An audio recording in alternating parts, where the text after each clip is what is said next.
Hello, Clinical Research Circle. Welcome to another episode. We're reviewing a stock.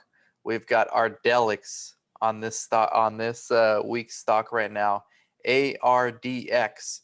And today it's July 15th. So this stock, just like everything else, basically took a dive.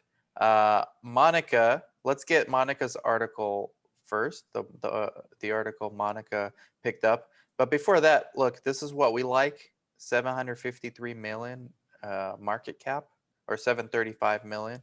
So mid-size biotech, just ready, not quite yet, but just like ripe almost for the picking. We're going to get into the company presentation as well, but I wanted to get into the article with Monica first. Monica, maybe you want to talk about what you read on this article? Okay, well, in the title, underneath the title, the application is supported by 3 positive phase 3 clinical trials for tenapanor for hyperphosphatemia. I can't pronounce it properly. A condition which affects approximately 85% of CKD patients with urine and that condition. So if you go a little bit down, then just a little bit down. I know there's a PDUFA coming up July 29th, there. I believe. Dr. Al, Yes, you were sir. talking Yes, about hyperphosphatemia, that there's nothing that you're aware of, but Monica said there's 2 things on the market right now for it, right? As they say here about Pinor, it is the first in class for this kind of condition. It is like very common, and as Monica said, it is very common chronic kidney disease patient on dialysis to have hyperphosphatemia and other electrolyte imbalance, which can affect on the long term on the bone, on the parathyroid hormone and everything, and that's the main thing that they want to have a medication like this. So it is a good medicine, and I think it have a big market because we have a lot of patients on dialysis. Mm-hmm. Yeah, the last medication that was approved was in 2013. So we're talking that is old technology kind of. So this one is it has been showing really good results in the phase 3 trials involving over 1,000 patients that evaluated. Oh, Dan, don't go up. Sorry. Just there. Yeah. So can I ask Dr. Al one quick question? So I have no idea other than what you just described, Dr. Al, what hyperphosphatemia is. So what happens when you have these imbalances in electrolytes and other phosphate and calcium are together in building the bone. Okay, and both of them are secreted through the kidneys. When you have a chronic kidney disease, you have buildup of the calcium and the phosphate, and this will affect on the cellular mechanism of cellular work itself, because it can go in, and calcium is one of the metabolism, like for the muscles, for the different mitochondria and everything can affect on it and can suppress it or stimulate it, can cause side effect. Anemia can be taken out of the bone, and the bone will be soft on the long run of the chronic kidney disease. That's why all the chronic kidney disease patients, they are on vitamin D. And try to manage, this imbalance between the calcium and the phosphate. It have to be in homeostasis condition to prevent any side effect on the bone or other part of the body. Okay, so typically somebody with severe kidney illness or disease develops osteoporosis, basically. They call it tertiary osteoporosis. Okay, thank you. Thank you for answering my question. Yeah. Dan, can you go a little bit up in this article? Yeah, just there. So in this studies, there were 1,000 patients that evaluated the use of this tenapanor, include 2 monotherapy trials, including a long-term study to control serum phosphorus in patients with CKD on dialysis, and the trial using a dual mechanism approach in dialysis patients who had difficult to control hyperphosphatemia despite phosphate binder therapy. Which is the only one we have now in the market. What is that phosphate binder? I was going to ask you this. It's like a chelating agent that can attach to the phosphate in the bowel and take it out. Oh, so literally binds to phosphate and removes it from the body. Yeah. Oh, okay. Chelating So agent. what's the difference between the mechanism of action of this and a phosphate binder? I didn't get to this yet. How does this one work? That's the science. We got to get to the science now. Okay. Uh-huh. All right. So if you go down in this same article, we find that, let me see. I think it's this one, the unique mechanism of action. Yeah, about TNF4. Yeah, that's the mechanism of Mechanism of action acts locally in the gut to inhibit the sodium hydrogen exchanger. This results in a conformational change of the epithelial cell junctions, thereby significantly reducing paracellular uptake of phosphate at the primary pathway of phosphate absorption.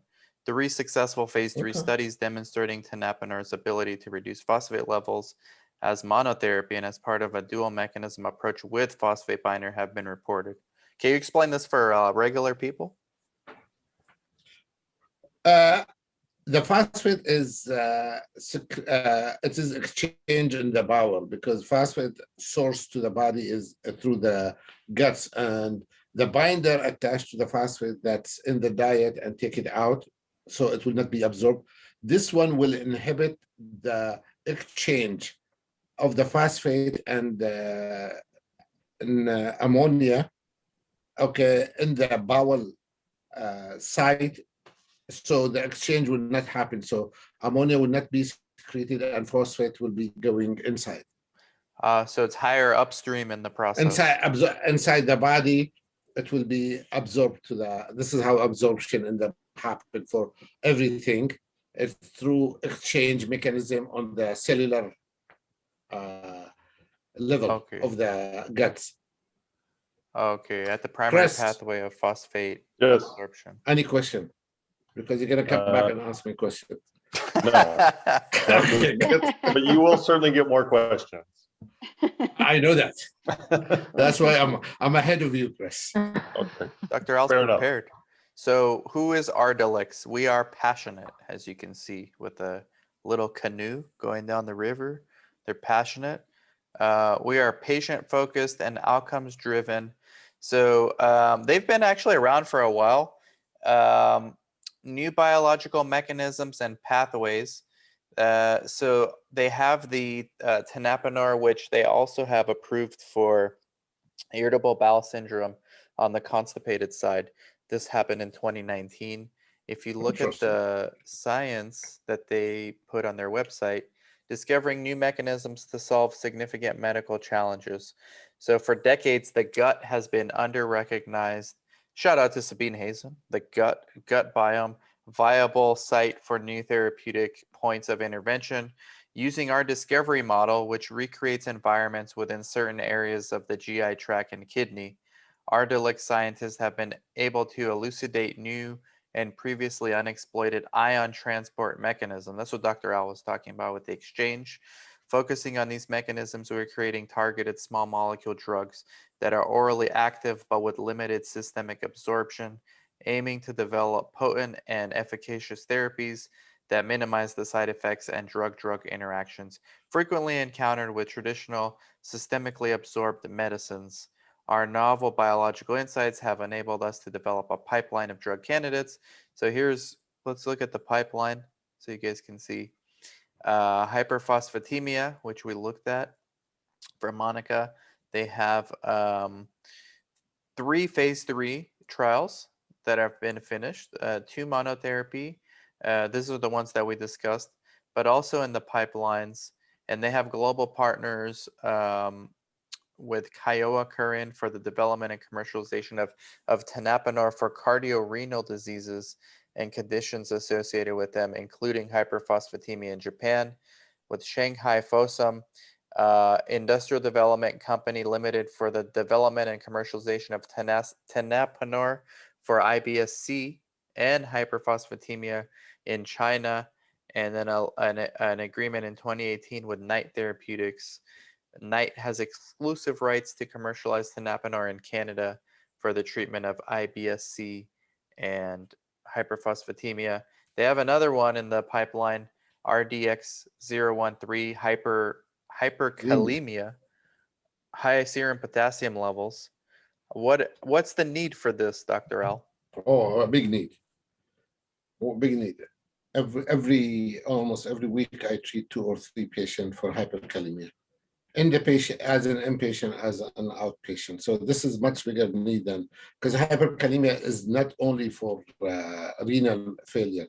It happened in oncology in a lot of patients, especially the patient that have a tumor lysis syndrome or even other condition, medication, they take medication that can retain the potassium. Hyperkalemia is increase in the potassium. I'm sorry, increase in the potassium of the body. Yeah, So what high happens serum when you have potassium. it? Yeah, what happens and when you have a high potassium serum? is one of the very important electrolyte in the body, where in some cases of high potassium, more than 5.5 to 6, it can affect on the heart conduction system and can cause arrhythmia. That's why it is like a priority in treatment. Sense. Yeah, so you're more excited about that one than the Yeah, chronic kidney? then the hyperphosphatemia. Yep. Okay, so first for tenapanor, and that's not tenapanor. So first for tenapanor, you get, this is the potential binary event. Although I don't know, you can argue, this is where we're going to get into a little bit of technical analysis, maybe with Ashley Margot, who's our chief technical analyst, Analysis. The circle. social investor over there. Many say that this approval is already priced in. I don't know. I don't think so. I don't think approvals are ever priced in. I think those are always binary events.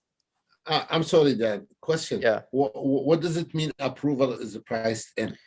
That means that investors already assume that it's going to be approved and the price is already factored into the stock, which I would don't say see. that- I don't see this up from the chart. But I don't we've know. analyzed a number of these pharmaceutical companies and their stocks as of late, and I would say it is priced in a little, but not entirely. People hoping for good reviews buy in a little more previous to catch that wave should it get approved, I think. Yeah, and the FDA has been very forgiving. I think Biogen's in the news a lot now with the Alzheimer's. This FDA regime is very forgiving, especially for first-in-class product candidates. So that's coming up July 29th. Large target market, 2.7 million phosphate prescriptions written per year for the binder, phosphate binder prescriptions. Accessible with okay, so here's the one Dr. Al likes. Discovery platform. See, guys, here's the theme for all these biotechs. It's all about the platform. Dr. Al says this every single video. It's all about the platform. What platform would this be, Dr. Al? Like an ion channel platform, or what would you call it? Electrolyte. Electrolyte Imbalance for the body. That's because of the kidney disease, because of the chemotherapy, because of medication, because of a lot of things. So okay, you can integrate the AI into this and start seeing what's going to happen. What do you think, Morgan? I'm sorry, guys. I'm like prepping that. Okay, prepping sorry. the technical Go ahead. Go ahead. I'm just laughing at I'm just laughing at Morgan. Okay. Oh my god, you said Morgan, Doctor. I'll take it. Ashley That's fine. Margot. Surprise. I take it over Ashley. I'm not really fond of my first name, so I'll take it. Okay, Ashley. You don't like Ashley? That's how I know you, Ashley. How is this? Is not okay. Yes. So what do you like, Ashley or Morgan? Margot. Margot. But you know, if for whatever reason Margot. pronunciation issues, Morgan works. Margot. Margot. Prefer Margot. Margot. Margot from Yes. LI Latinos in Clinical Research. All right, they have enough cash, 178 million to support operations into second half of 2022. That's not that much time. It's only a year. Now they're supposed to have. Let's get into the sales. Greater than 550,000 U.S. dialysis patients, 3 to 4% annualized growth rate of U.S. dialysis population, 2.7 million phosphate binder prescriptions. This is what Dr. Al talked about a little bit. Phosphate levels, independent predictor of morbidity and mortality on patients on dialysis. Anything you want to add to this, Dr. Al, as well? No, my friend, that's me telling you, it is important medication can affect on the life who's on dialysis. Yeah, so I'm trying to As see a conclusion from the slides. So I'm trying to see if the phosphate binder also reduces mortality, because in the results, well, let's wait till the results. We can see the results to see what the differentiation is between this. My guess is it happens more upstream before the I don't think like treating having high phosphate can affect on life expectancy. It can cause for you other symptoms, but having high potassium can affect on the life expectancy. I see. All right. Well, they're saying on dialysis, for patients on dialysis, elevated phosphorus levels is an independent predictor of morbidity and mortality. And predictor of morbidity because it can cause other electrolyte, but it does not cause per se as mortality. I got you. Majority of patients are unable to consistently maintain target phosphorus levels despite active management with currently available therapy. So I guess that's the differentiator. 77% of patients treated with binders were unable to consistently maintain phosphorus levels. All right, so that's a good enough differentiator. Tenapanor clinical development program. Here's the first-in-class phosphate absorption inhibitor. What do you like or dislike about this, or Dr. Al, or this nice image here? No, as I told you, it is like transportation, the cell area where it is exchange the phosphorus for the NHE3, which is nitrogen, or the ammonia, and that's what happened. This is the transporter, but there is nothing about, they found this and they're using it, which is smart of them to do it. Yeah. Dosed as 1 pill twice per day. Clinical data is robust. So they had, they initially had a delay in the PDUFA. And now it was supposed to be April. I don't know what the reason was why it wasn't reviewed in April, but it's still July 29th now. Statistically significant monotherapy phase 3 results. For anybody that wants to look at that, we're going to put the link underneath. I want to get into the ARDX candidate, and I want to see if they talk a little bit about, so generally well tolerated, diarrhea 47% tended to be mild to moderate. Efficacy, all trials met primary and secondary efficacy endpoints.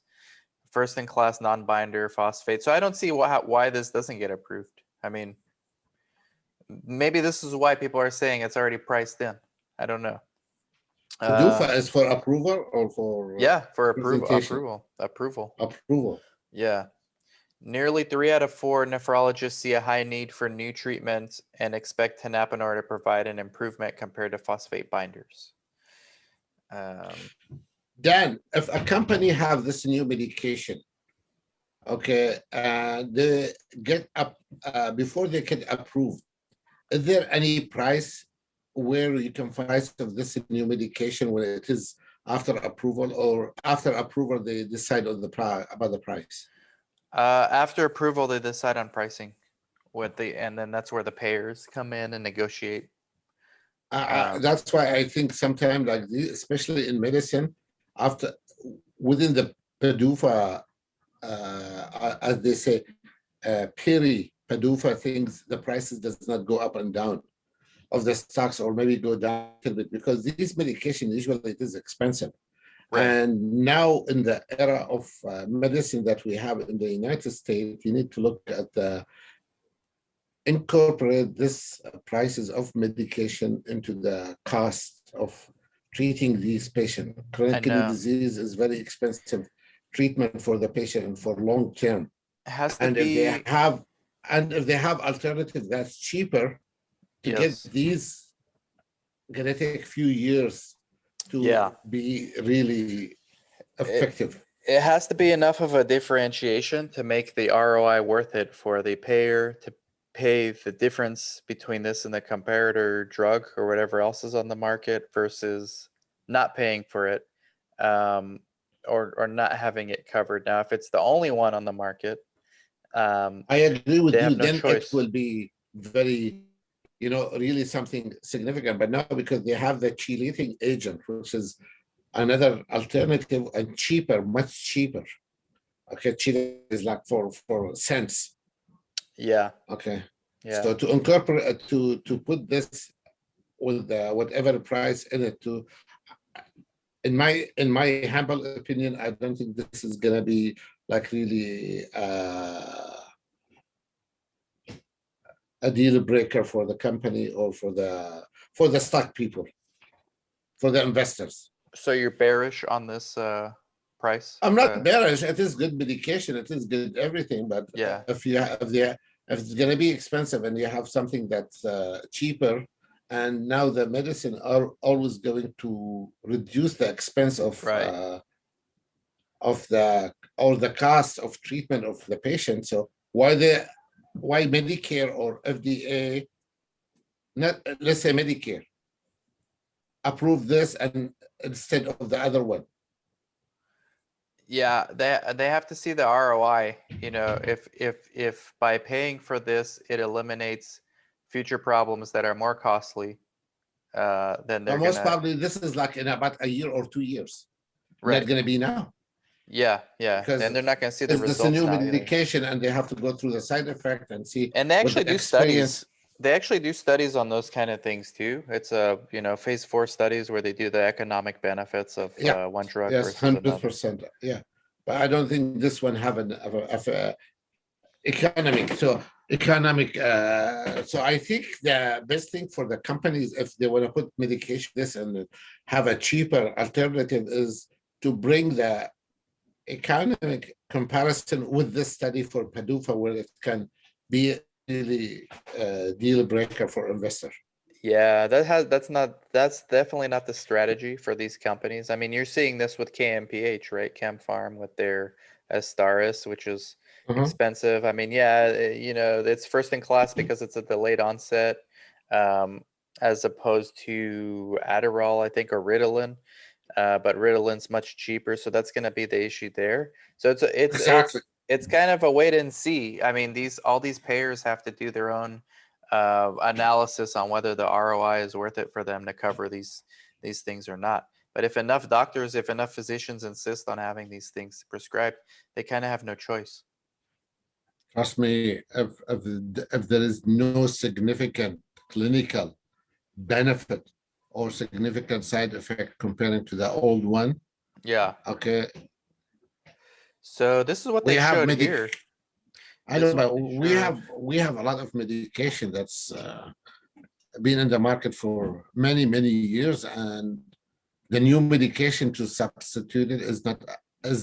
You need to. It is in the market, but like to get it, you need to go as an office for physician. You need to go through authorization, documenting that why you need the new medication instead of the old medication.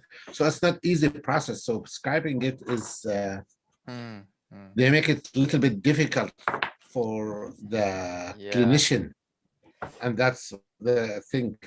No, and that's why you're on this panel, because the real world expertise. I mean, we can talk about this stuff all day long, but you're where the rubber meets the road.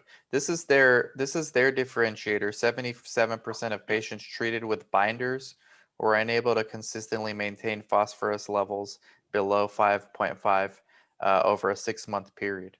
So that's their differentiator there. I don't know what that means to you as a clinician. How about in their medication? What the chances of with one dose of this medicine compared to the results were here. Let's go to the results. Let's see. We're gonna find out right now on this channel if this is a worthwhile investment. 2 times, so the primary endpoint, statistically significant difference in reduction of serum phosphorus levels compared to binders at week 4. Around 2 times more patients achieved the serum phosphorus treatment goal of less than 5.5 with tenapanor and phosphate binders versus phosphate binders alone. So twice as many. So the failure rate for this medication is around 30%, 35%, Yeah. comparing around to 2 the times more. phosphate binder, which is 77%. Yes. 38.5. So that's something you know. And how does this translate to money? I don't know. Let's go in the slides and see. I mean, That's why. let's look. Yeah, look. this look. is how I you like look at this. Look, this is why we need the CEO on. These CEOs come on. We love them. We've been interviewing a lot of them. Okay, this difference between like penny phosphate binder and dollars of tenapanor. How does Tenapanor, it yeah, translate? disrupting and restating the hyperphosphatemia market. So here we go. Favorable payer landscape for this, right on cue. Dr. Al, it's almost as if you knew. You read these slides. You read these slides. What? You read these slides beforehand. This is too good. Favorable pair. Oh, go. Sure. See, favorable payer landscape for hyperphosphatemia RX, 62% Medicare, 38% commercial, 550 dialysis patients. Tenapanor launch landscape, 70% access and affordability potential. Okay, now we're talking. So you're changing. Sorry for wasting your time, guys. No. Look, guy, and we tell everybody who watches this show. First of all, we should have started this from the beginning. Chris, you're the legal mind of this show. Why you did not stop me and say this is not financial advice? You're gonna lose all your money doing this. You're better off buying a couch for your living room than investing. You kind of said that. Yeah, but off air, off air. Oh, you were? Okay. Yeah, that was off air. But okay, now the now thought you process showed is me- important. Yeah, But you know what? this What is you a did is process. good, Dr. Al, because it's more important to be skeptical initially than to be optimistic about something. Like if you can prove yourself wrong, I think that's a good strategy. Yeah, it's literally about It's not like this, Dan, but I live this medication real life every day. Okay. And oncology, non-oncology, and everything medication. That's why I sit in my trying to get my patient approved for this medicine and the other medicine, and this is our struggle as a physician. Okay, try to write medication for the patient and approve it, so the insurance will not delay in approving this medicine and treating the patient. Okay, and that's my struggle, and that's why I'm saying that's how this is new medicine. Is it approved or not approved? And now you have everything. Well, I wish it So was not- me, but it's Ardelyx that did it. I wish it was me. Their product profile is compelling. Okay, we went through that. I do want to see the IBSC if they talk about the IBSC sales, because that's been approved for almost 2 years now. So I'd like to see some sales data on that if they have that in this presentation. And then I'll switch it over to Chris. Chris is looking real evil back there with that background. a little while We're ago. He was switching like over to super Chris for, dark. though, but okay. Chris, well, for your thoughts, and then Monica, because Monica did like a lot of research on this company, and then Ashley to close it off. For all you technical analyst nerds out there, Ashley Margot Ashley, however you want to call her, Where? or she even takes Morgan. The Ardelyx Assist program is designed to optimize access and affordability of tenapanor. So they have a program designed to take care of that. They've already thought of this. Targeted payer initiatives to secure access, state-of-the-art patient services to benefit prior auth request. That's what you said, Dr. Al. Dr. Al, you could have wrote this presentation. You couldn't have scripted this better. But I think this How is helpful is this? How helpful is this to have a rep from Ardelyx in your office doing prior auth. That's most of the respectable companies. What they do is trying to pre-approve this medicine for you after asking for the documentation.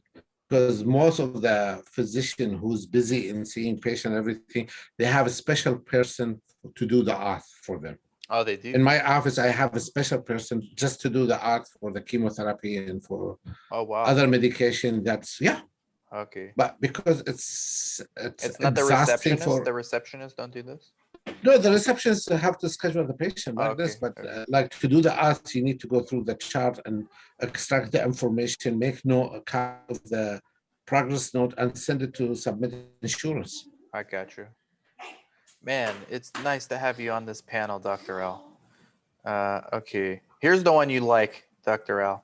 This is now Dr. Al's even a fan of tenapanor, but now we get into RDX 013. So he's buying this stock right now as we speak. Investigational first-in-class potassium-lowering secretagogue. That's a mouthful. I will not buy this stock unless Margot and Monica buy it. I think Monica already did. Knowing Monica, she buys everything. Monica buys every stock. There's Yeah, her Monica, you do. portfolio. Her Robin Hood is the S&P 500. They're like, Monica, we gotta cut you off at 30. Like, cut you off. Wow. Okay. I don't know. I'm trying to find the IBSC stuff. What do you think, Monica? I know you did a lot of research on this one yesterday. You're on mute.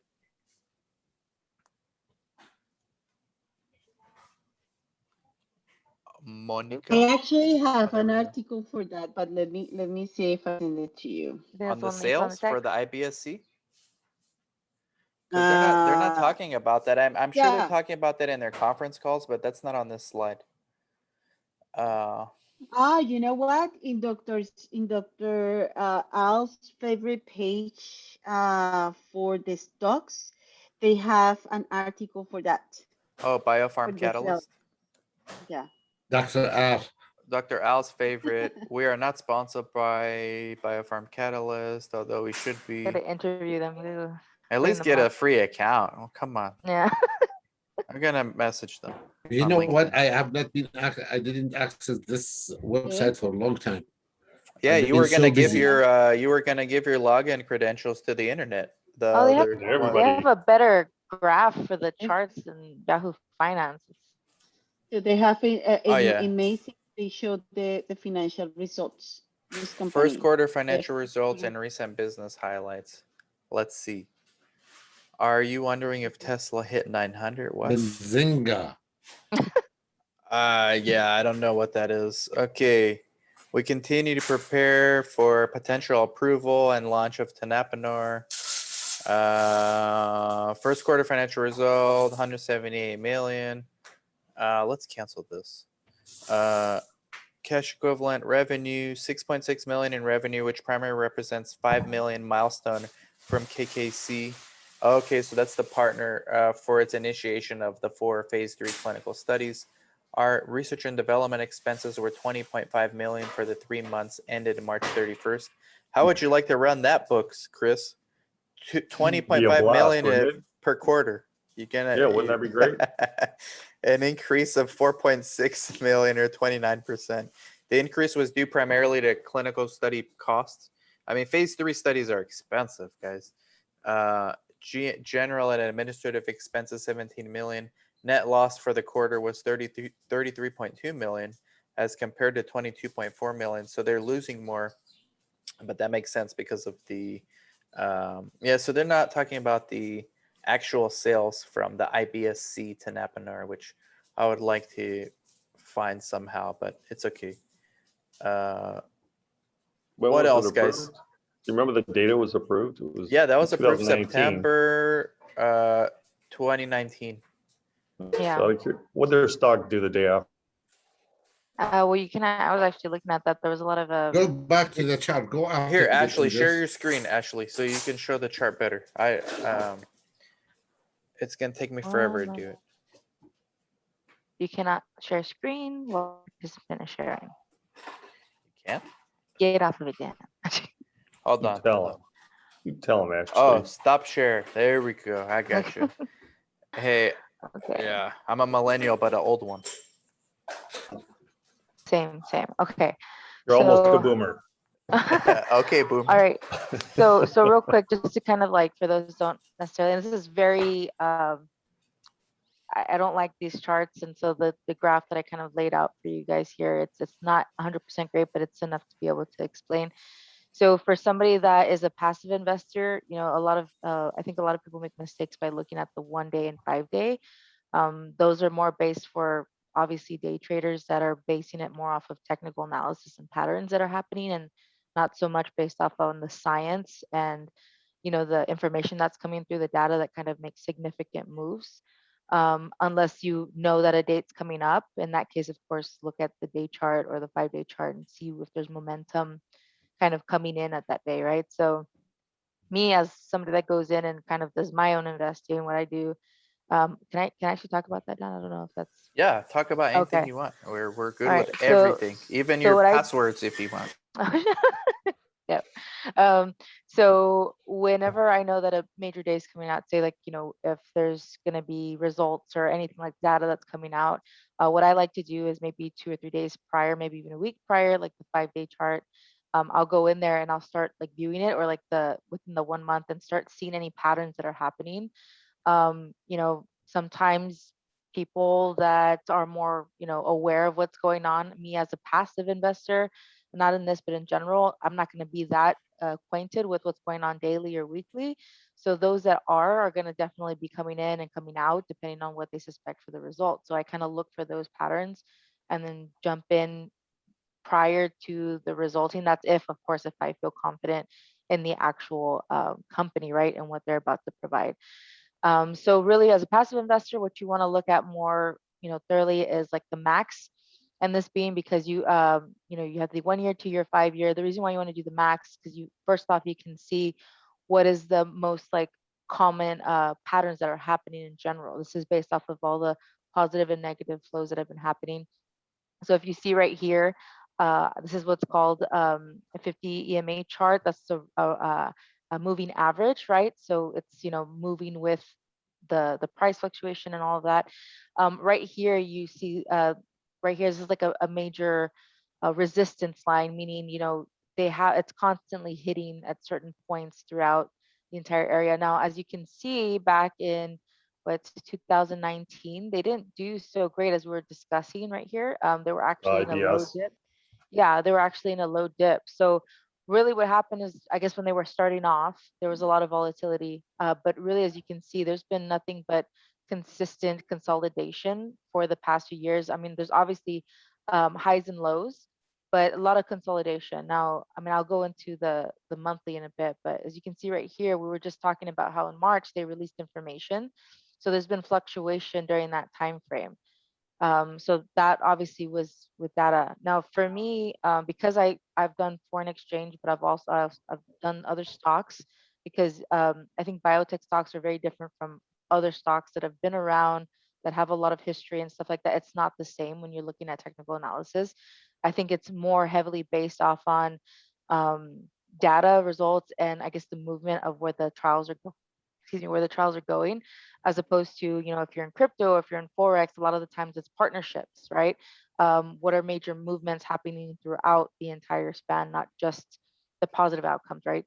And all of that good stuff. So things to keep in mind when you're looking at this. But for those, again, for passive investors, you know, there's no point in looking at the day charts unless you actually know technical analysis, and you're going to be basing your investments, daily investments, off of, you know, actual patterns that you understand. Let's go into the monthly chart. This is why I do not like this chart. I don't know why it's doing this.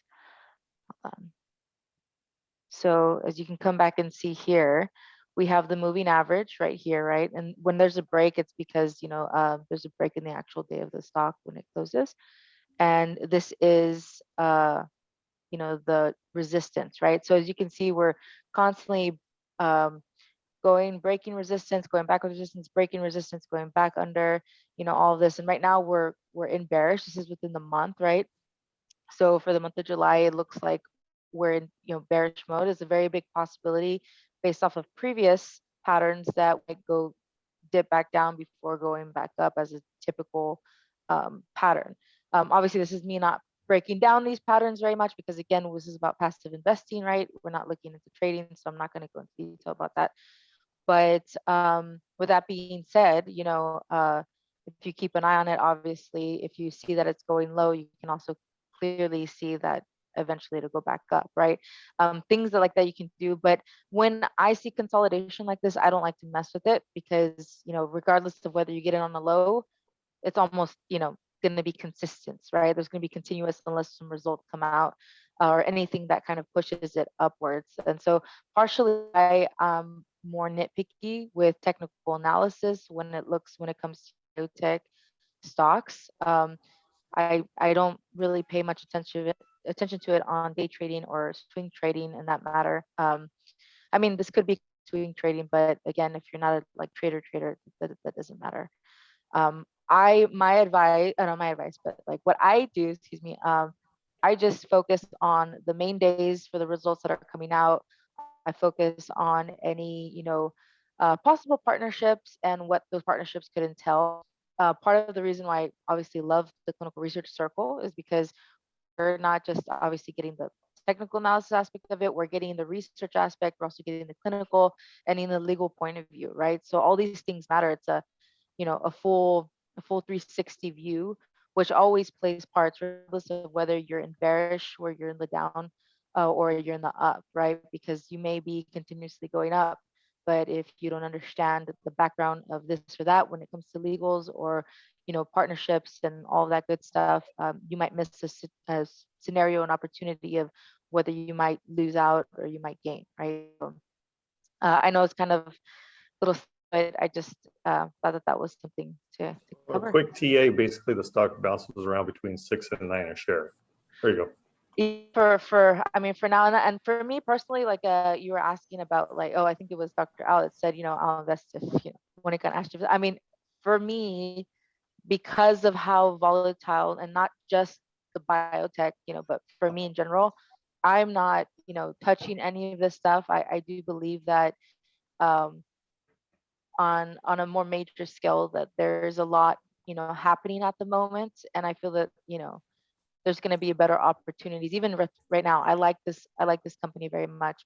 And even though they're consolidating, which some would suggest is a great opportunity to go, and especially if you understand the charts. Me personally, I like to wait and see for a better opportunity. And again, there's abundance everywhere. There's always going to be better opportunities. It just depends on if you're willing to wait, if you're sure, and if you understand. And so keep watching the clinical research circle because you'll start to understand more, and you'll be watching. You'll be on. Yeah. Chris and I do it for the juice. We don't do it for the technical. Juice. We're in it. We're gamblers. We're in this for the juice. Margot. Yes. As you said, a couple of things. I'm not sure that I understand. Okay. You are a passive investor. What other investing type there's there? So passive investor are individuals like maybe our audience, right, where they're just wanting to be more aware of these biotech stocks, right, being more cautious about the technology because they just want to invest in the 401k or things like that, right? They're just gonna long term. They're gonna long term. Yeah, passive. They're gonna just spend to buy some stock and then leave it alone, right? And then more more active investing is traders, like where they're day trading, they're actually going and buying and selling. You're making more as you go, obviously, if you're good at it, right? If not, then you can lose more money than. This is one question. The other question is, in pharmaceutical company, when you want to invest in something, okay, you said you look for a couple of things other than other investment, like what? So for anything pharmaceutical biotech, I look at like specific dates. So it's kind of similar what I do with crypto. So what I look at is, are there specific conferences where you're going to actually have the team that's actually heading these projects, this research, right, that are actually going to be speaking? Because a lot of the times what happens is you get information, you get news that is like formally released, right? But when you have them in the conference, sometimes they release like extra information about the technology, and especially if you're good at weeding out the little good little information that's what they call golden nuggets, that's something that it can kind of give you a little bit more boost as to how you feel personally about the stock, right? And it also gives you a little bit into the leadership. I think I'm really huge. I like to follow the leadership of any company, of any project that I'm investing in, because the leadership is not good. It doesn't matter how great, the setup is money wise, leadership can run it to the ground, right? So I like to look at that. And then again, the basic dates of like releasing the FDA and all that good stuff, that's important. And just kind of checking maybe like every month or so if there's any partnerships happening, right? Because that also entails if you have you have a startup, right? That's on good legs, but you also have this bigger company that's coming in and overarching and willing to, I guess, link with them in whatever way. That company is going to do the due diligence and make sure that they're going to be linking with another good company, right? So there's some really good positives there. More than likely, those types of aspects or variables are more for like way longer term results and profit and stuff like that, which is fine because if you're a passive investor, long-term investor, that's what you want, right? So those are the things that I look at. Isn't it great to have I love doing these videos with you guys. I mean, this is awesome. It's great to have a resident technical analyst with us, Ashley Marco. Anyone else have any final thoughts on this platform, company? I was gonna look at the leadership, but I mean, it's on their website. The CEO has been with them since 2009. Prior to that, he was with Sanofi, I think Genzyme, doing kidney stuff there as well. So I don't know. I haven't looked into leadership other than just looking at who's on their website and how long they've been with the company. But seems like pretty strong leadership, at least from the CEO level. It's always good to have the scientist or the CEO or somebody come on the show. So it's a call to action for Ardelyx. If you're watching, have your PR people get in touch with me. I know a lot of these PR people have been texting me, hey, let's get the CEO on the show. And we've been doing a couple. Monica, Chris joined me on a few. I think Dr. Al. I don't know if Dr. Al, I think you were busy, Dr. Al. You're treating patients every day. We can't expect you to be on. And then Ashley's Working.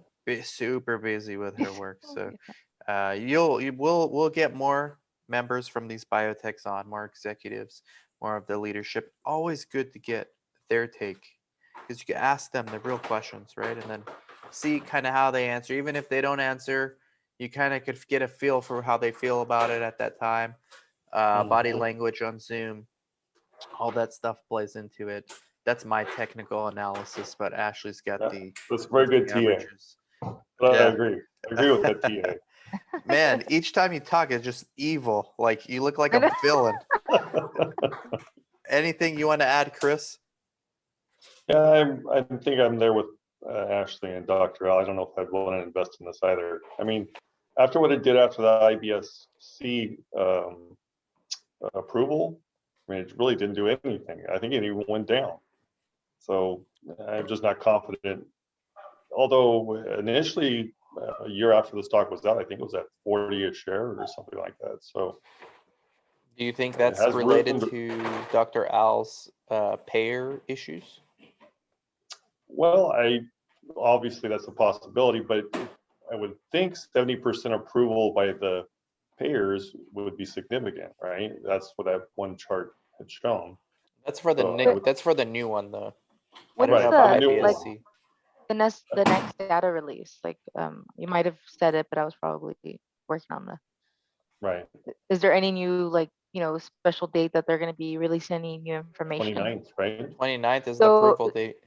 So that's the thing. So the thing is with consolidation is that like the role of consolidation is that it doesn't mean that it's bad. It just means that there's a build of momentum happening, whether it's to the upside or downside. That being said, like people are probably doing a lot of day trading in and out throughout that consolidation. and waiting for that main day to come in. So, I mean, the 29th, that's about what, a week, 2 weeks from now. So for me, I'll probably check out the 26th and see what's going on. If it's in the green, that's probably because, you know, people are getting ready to hear good news, right? Mm.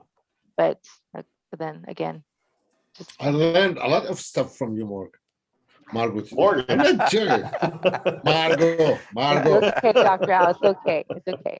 You look like No, a Morgan seriously, to like, Dr. Al. you know, it's very good things that you're mentioning to look at when you want to do Oh, yeah. something, invest in. Very Ashley good. gets into Thank this you. stuff. She could have her own YouTube channel just on this like topic alone. Oh God, no. Not that you need more things to do, but it's good. This is, you get to play your, you know, skill set, show off your skill set a little bit on these things, because I don't do that. Chris does a little bit technical analysis. His brain, he's more of the cerebral from DSCS. And the thing for like people to know is that the whole point, I mean, and you do this for like foreign exchange, you can do this also more specifically for crypto, especially crypto, because right now it's just so new. Well, not new, but it's, you know, still very fresh out there in the news. But you know, this is why platforms like the Clinical Research Circle, this is why we created this, right? Because there's not really anything like this out there, and not just somebody coming out and speaking about what they know. It's getting the whole view perspective and the breakdown of everything on a whole. You know, it's not just the research, it's not just the science behind it, it's not just the medical outlook, it's not just the technical analysis. There's a lot more to it, the processes and all of that. And the same thing goes into other things as well, you know. So, you know, keep watching, keep tuning in, because you'll learn a lot. I like it. Like, subscribe, comment, share, and Igor Caspin, our #1 fan, put a comments. Let us know what you think. To the moon, or where's this going? ADRX. Thank you, Chris, Monica, Ashley, Dr. Al. I appreciate it, and I know we all got to run. Thank you, everybody, for watching. Catch you next time. Let's get a Have a good CEO one, on here. everybody. Bye-bye. Cheers.